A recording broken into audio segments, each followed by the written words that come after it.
The movie kicks off with Spencer feeling totally alone and bummed out. Why? Because he just doesn't have the guts to talk to Martha, the girl he's into and really wants to be close to.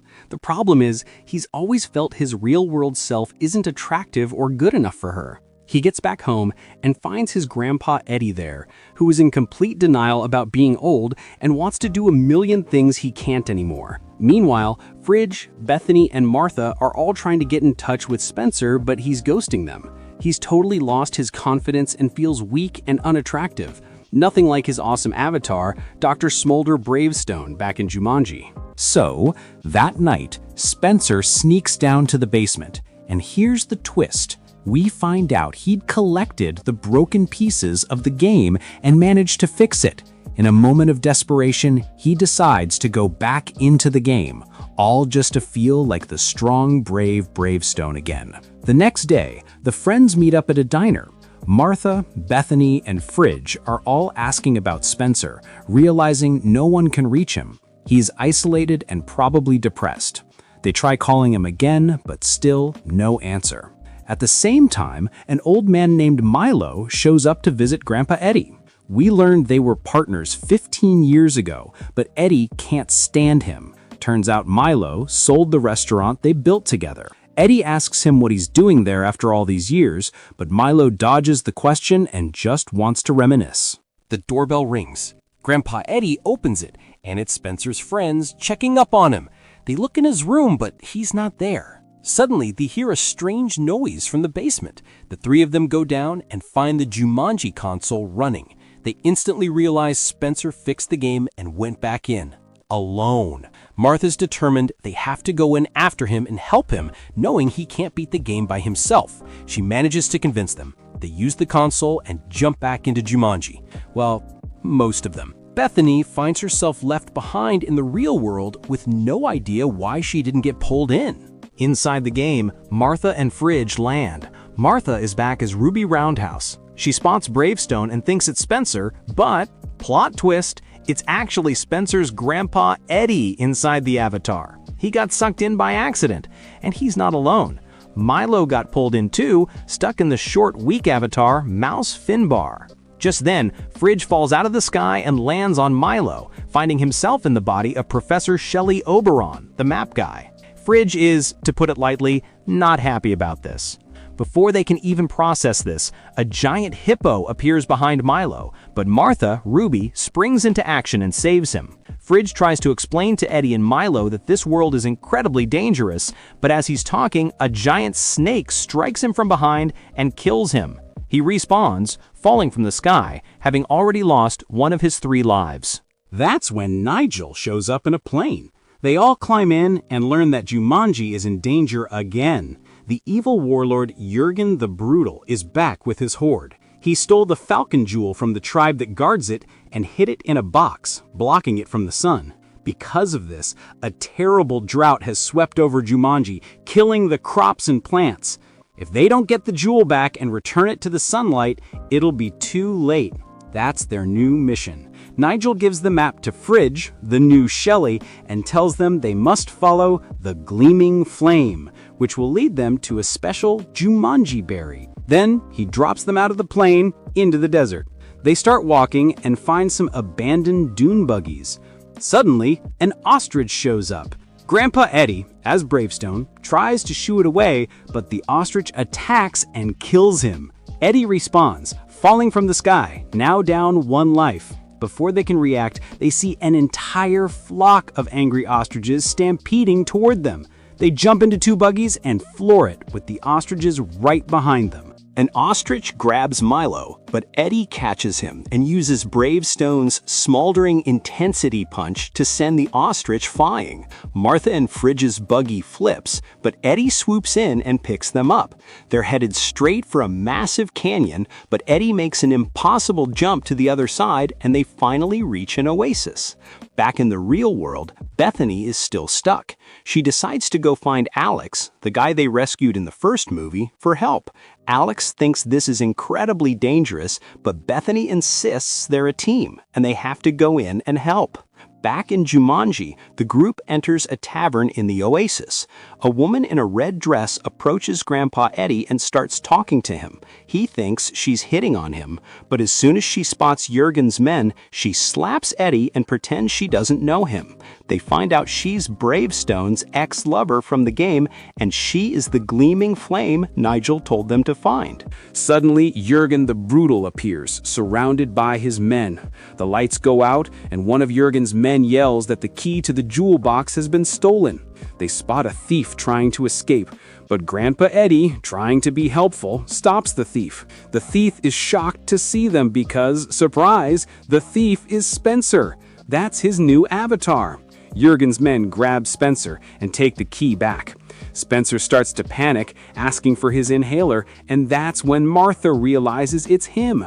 Jurgen kills Spencer, who loses his first life and respawns outside. His friends meet him outside, and they are furious. They're angry he came back and forced them all to follow. They ask him why he did it.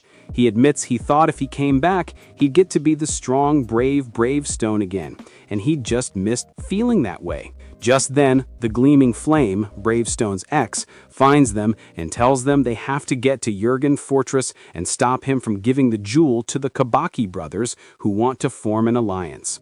She gives Eddie a sad look and leaves. Spencer gets an idea. They'll steal camels from the stable and ride to the fortress. Martha and Fridge decide to follow the gleaming flame, since she's their only lead to the Jumanji berry. They follow her to a secret area and find a glowing pond with a tree in the middle, holding the berry they've been looking for. Martha uses her skills to get the berry, but it's heavy and she falls with it into the glowing water. She gets out, but the second Fridge touches her, they swap bodies. They realize the glowing water lets them switch avatars. Fridge is thrilled to be in Ruby's body, while Martha is miserable being stuck as Professor Shelley. Fridge messes around with Ruby's skills and falls back into the water. Martha reaches out to help him, they touch, and they swap right back. Meanwhile, Spencer, Eddie, and Milo manage to steal the camels and escape the oasis.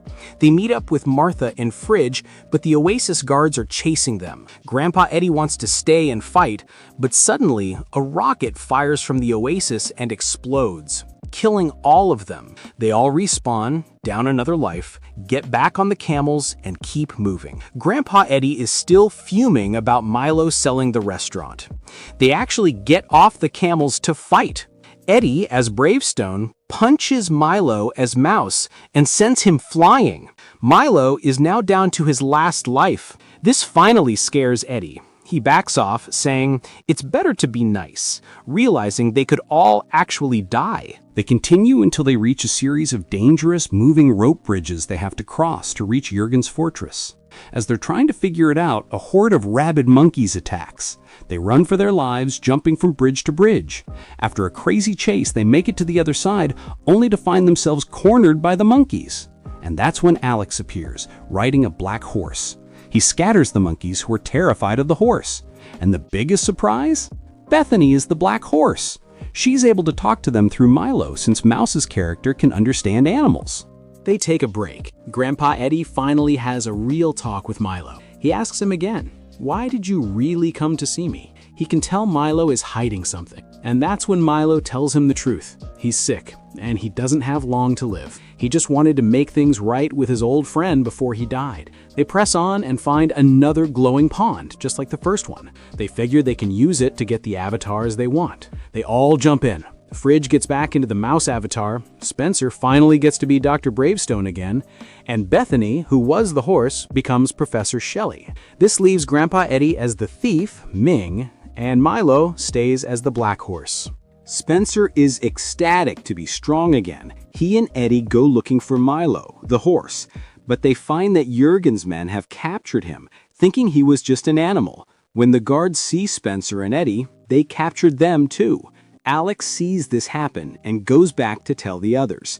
New plan. They split up, sneak into the fortress, rescue their friends, and steal the jewel. Alex, Fridge, and Bethany go to the main gate, trying to blend in with Jurgen's men. Alex slips through, but the guards stop Bethany and Fridge. asking if they are the Kabaki brothers they've been expecting. Having no choice, they say yes. The guards welcome them and lead them to Jurgen.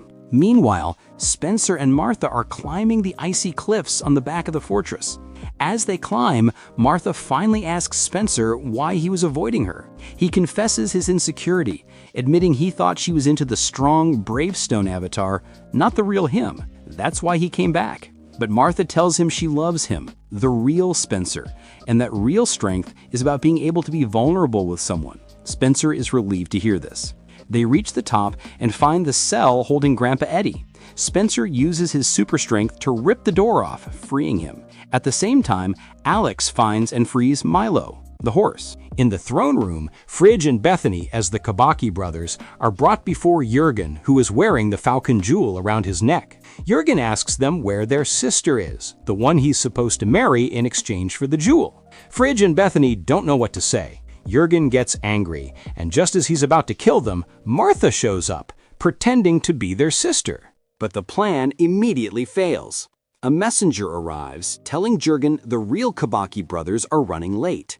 Jurgen realizes he's been tricked and orders his men to seize them. Just then, Spencer, Bravestone, bursts in and starts taking out the guards. But when he gets to Jurgen, he discovers Jurgen is stronger than him, and his punches do nothing. Jurgen hits him once, knocking him to the ground. Spencer pulls out the Jumanji berry and notices Jurgen flinch. That's it. It's his weakness. Jurgen makes a run for it, escaping on his airship. Spencer chases him and just barely manages to grab a rope as it takes off. He climbs up into the airship. His friends see him and know he's going after the jewel. On the airship, Jurgen attacks Spencer from behind, but the ship crashes into a tower, throwing them off balance.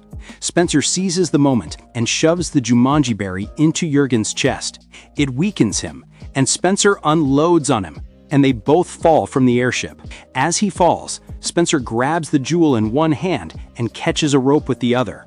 Down below, Grandpa Eddie jumps onto Milo's back. Milo rears up and wings!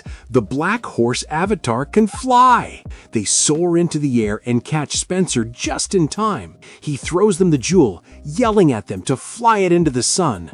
They take the jewel and fly straight up, holding it up to the sunlight. Instantly, the curse is broken, and Jumanji is restored to its green, vibrant self. They all celebrate, ecstatic that they've beaten the game a second time.